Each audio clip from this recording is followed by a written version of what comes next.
Hi guys, welcome back to my channel. So in today's video I decided to tell you some anecdotes, is that how you I can't say that word, but some stories of things that happened to me in my past, so some funny ones and stuff like that. Okay, so these are just going to be there's something tickling my nose, so these are just going to be like these are just going to be random stories that I've just remembered, and I'm just going to tell you one and then go on to the next one. They're only short little stories. The first one is that me and my friends were talking, there's something tickling my nose. Me and my friends were talking about going camping, and we really wanted to go camping. So my friend owns a farm. Well, his mum and dad own a farm. He doesn't live there anymore, but his mum and dad own like a farm and stuff, and that's where their house is. So at the back of his house was just a massive field, big massive field. So he came up with an idea that we would camp in the field at the back of his house. So we were all for this. This was like, yeah, definitely, that sounds like so much fun. So we were like, yes, definitely, let's do it. So it was one day I was working in a golf course at the time, and yeah, so it was one day after work. He picked us up. Oh, did I get dropped down? I think my mum and dad dropped me down actually, because they were already there. I got off late. So I went down and we set up our tents out in his field, and we had a few drinks and stuff, and it was a lot of fun. It was a lot of fun. So then the next morning we woke up, we were hungover, we were tired, kind of tired. We had stayed up like most of the night talking and stuff. With a campfire, we ordered pizza to his house, and did he drive the, I think so. He drove his car from the field up to his house to collect the pizza that we ordered and bring it down. So we sat along a campfire eating our pizza and stuff and having a few drinks. So it was a lot of fun. So the next morning we woke up and we were tired, we were a little hungover and stuff, and we were hungry, we were really hungry. So he decided it would be a good idea if we jumped into his JCB tractor and drove down to the shops to get breakfast rolls. That was a lot of fun. I was wearing like these like legging type trousers, but they had pockets on like the arse of them. I'm losing my voice. They had pockets on like the arse of them. So I was getting out of the JCB. I ripped the whole pocket off of my trousers. Yeah, that was fun. So this one time I was friends with this guy, and to be honest, I can't even remember his name. But he had kind of like the style back then was like the long, like Justin Bieber kind of hair. So that's what he had. And one day I had to go down to my house for something, and I can't remember, but he said he'd come with me. So it's like, great. So I went down to my house, and I was living with my parents at this time. I was still in secondary school. And yeah, I went down to my house and he came with me. And as soon as we walked in the door, I noticed that my dad's friend's car was there, and I was like, oh no, they are going to give me an awful time, because they like to joke around and stuff. So we walked in and my dad's friend was there. And the first thing they were like, oh, are you Jade's boyfriend? And he was like, no, we're just friends. And I was saying it as well. It was like, no, we're just friends. And we were. And so they were giving him a hard time about that, messing with him and stuff. And then my dad, my dad picked up a hairdryer and chased him out the door with the hairdryer. And he ran to the top of the road, waited for me there, but he never ever came back to my house after that. He was terrified. So this story happened when these next two stories happened when I was in primary school. And in Ireland you do like primary school, so this like junior infants when you're like 5. Yeah, when you're like 5, and then there's senior infants, and then there's first class, and all the way up to 6th class you stay in the same school, and at 6th class you leave at 12, and then you go on to secondary school. But yeah, so I was in primary school, and we came up with a game. We had been playing it in the yard. Came up with a game. It was just the kiss chasing game. So everyone was chasing who they liked at the time, who they had a crush on at the time, and they would chase them, and if you caught them, they had to give you a kiss. So yeah, we were in primary school doing this, and we thought it was so funny and everything else. So this guy that I really liked, I think he knew that I liked him, because every time I went to go catch him, he'd like dart away from me. That's lovely, isn't it? Yeah, so he'd dart away from me, so I didn't catch him in the yard. So we went back in after yard into our class, and the teacher left the room for something. What's the story? The teacher left the room for something. I can't remember what she left the room for, but she wasn't in the room anyway. And my friend turned around to me and she was like, "This is your chance, you can totally get him right now, he doesn't have anywhere to run." I was like, yeah, do you know what, I'm just going to do it for the laugh. So I got up out of my seat and I ran around the room after him for like 5 minutes or something. Couldn't catch him, and I finally caught him, and as I caught him, the teacher walked back into the room, and I caught him and I kissed him, and then the teacher was in the room, and we were the only two standing up, so of course she saw.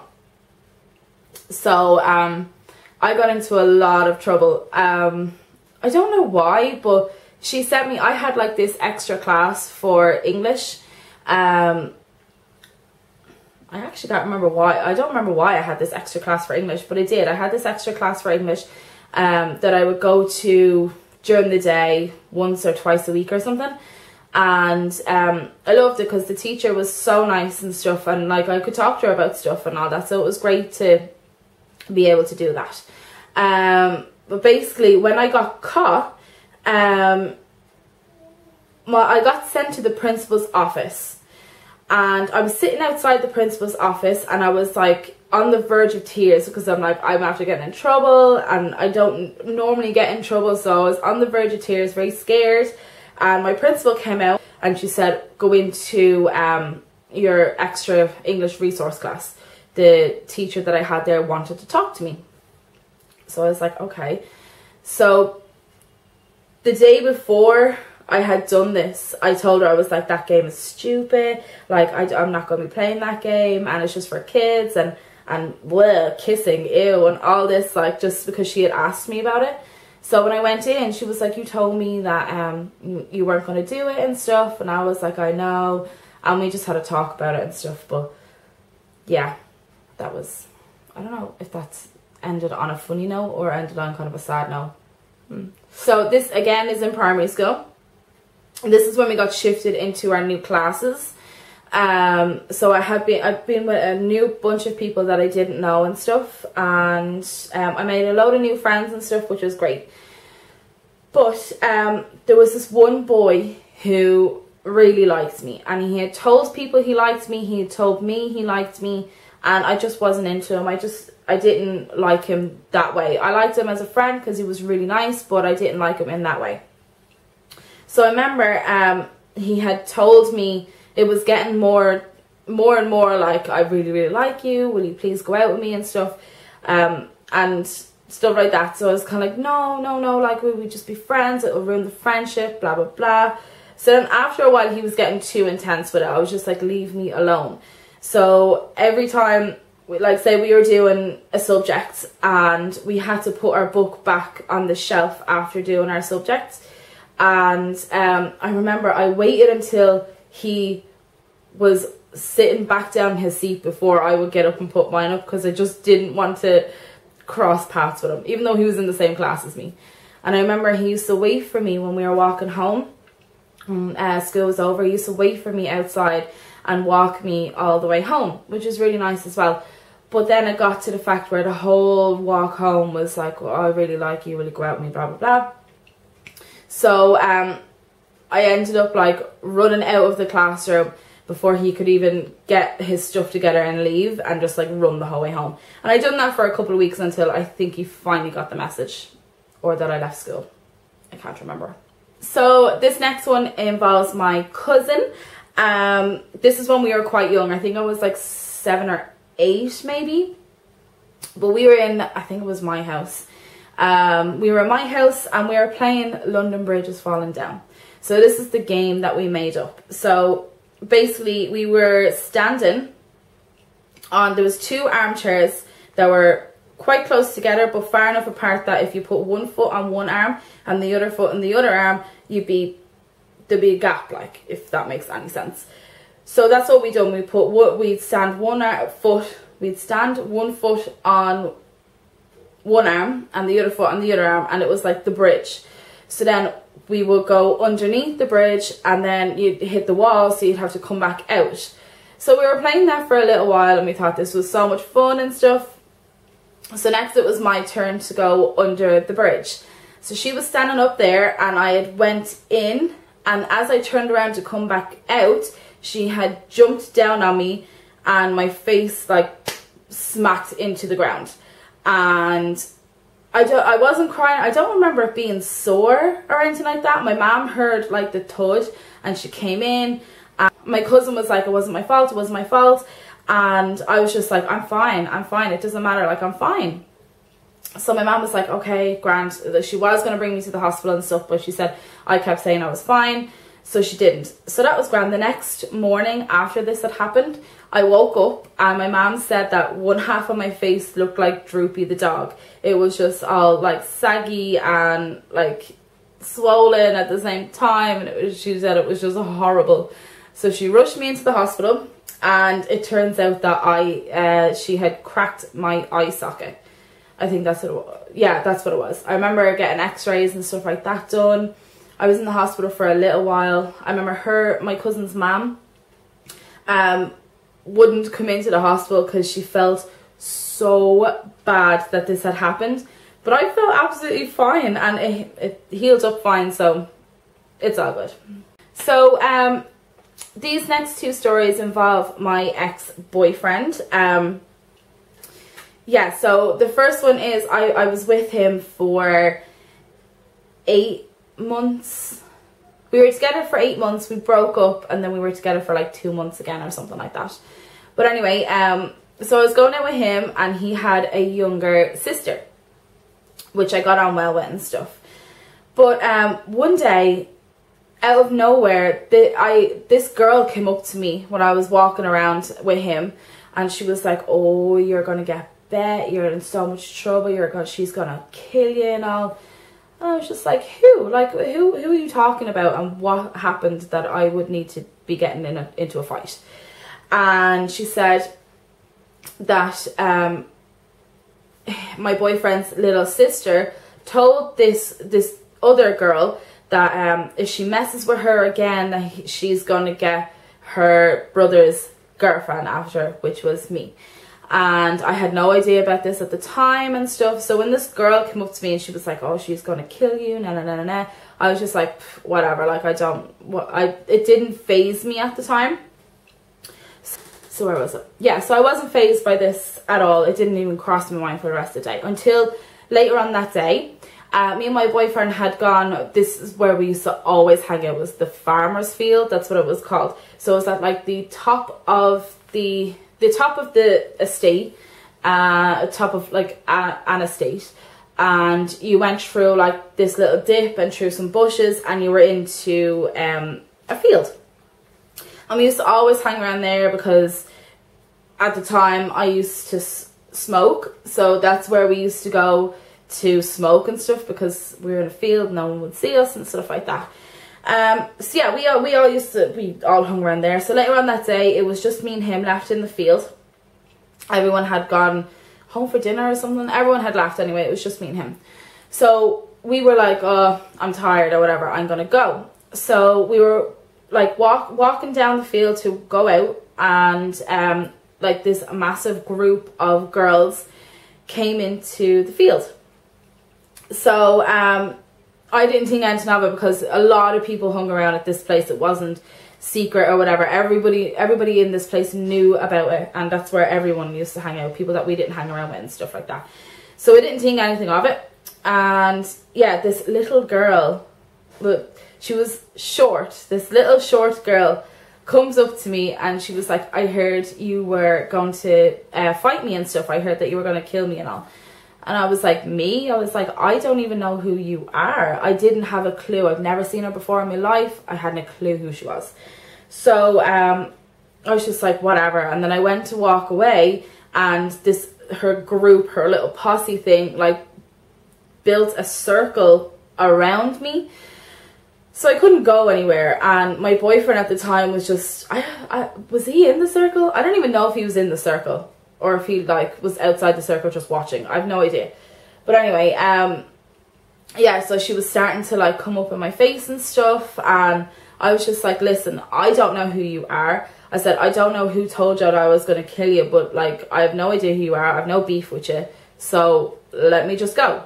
And she was like, no, I can't let you go now. I can't let you go now. And I was, because she wanted to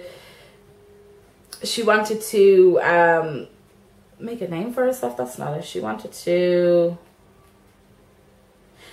to show her posse that she was man enough to fight me.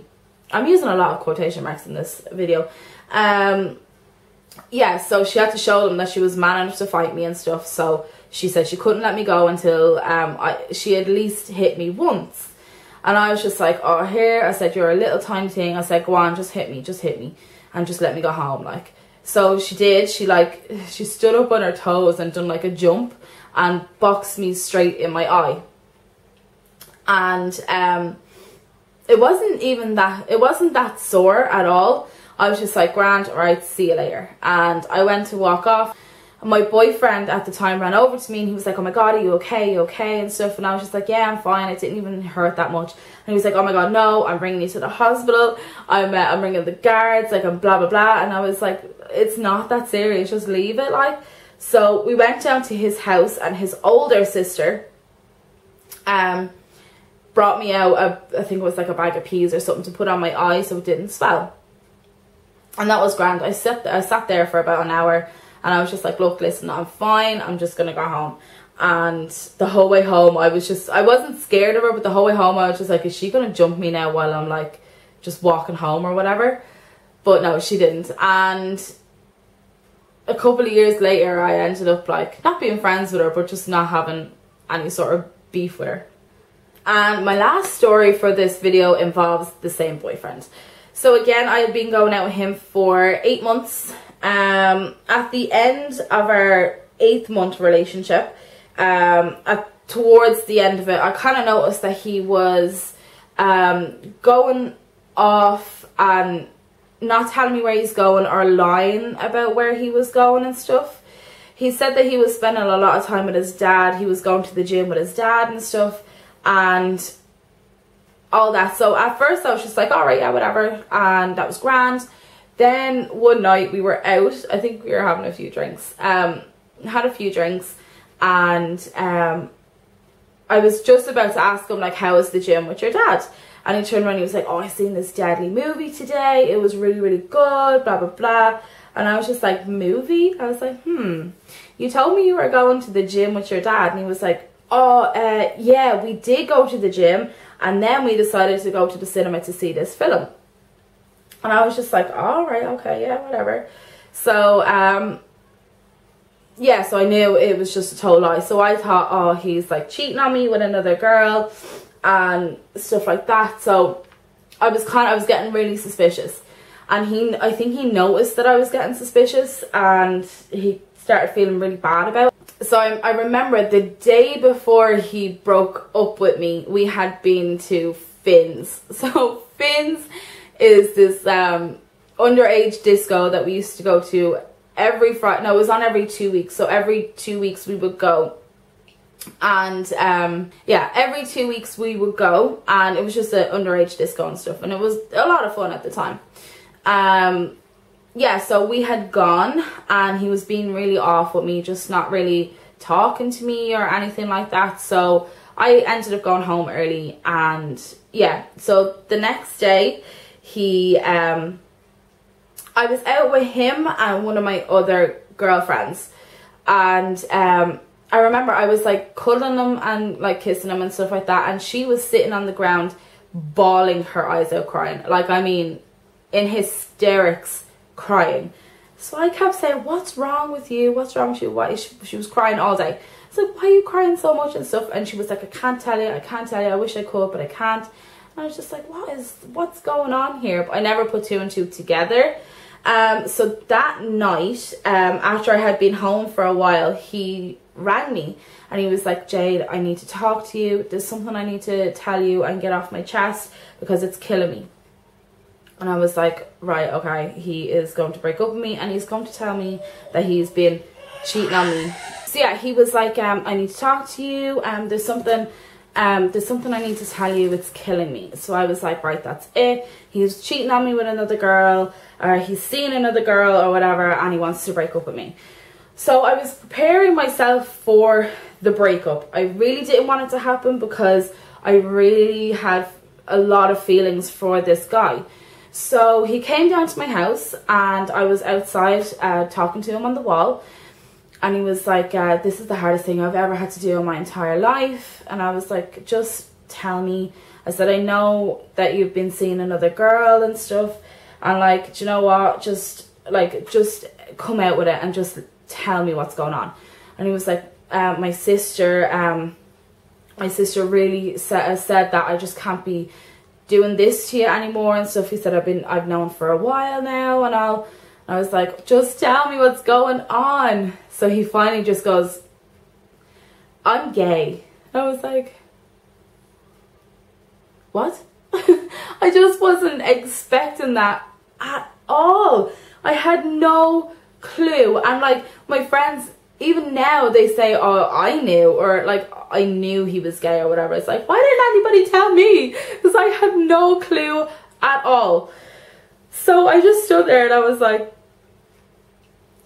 okay. No, he didn't say I was gay. No, I got it wrong. No, I got it wrong. He said he was bi. And I was just like, okay. So he said he had been talking to this guy for a while, and that's who we went to the cinema with, and he was going out to and stuff. So he was cheating on me with a guy, which I thought was the strangest thing in the whole entire world when I was that age. I was quite young. I was like 13. I think I was like 13. So I thought that was the weirdest thing ever. Yeah, so he said he was bi, and I remember that next day or the day after, he went on holidays with his family. So the whole time he was on holidays, I was on the phone to him, and I was just like, listen, like, I'm gonna make it better. I'm gonna turn you back straight, and you know, don't worry and all this. Like, I don't know what I was thinking.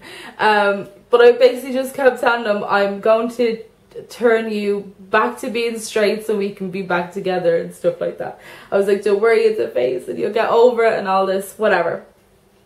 So a couple of weeks had passed and we had gotten back together. So I was like, yes, he's not bi anymore and he's back to being straight and stuff. And that lasted, I don't even think it lasted 2 months. I think it lasted like a month.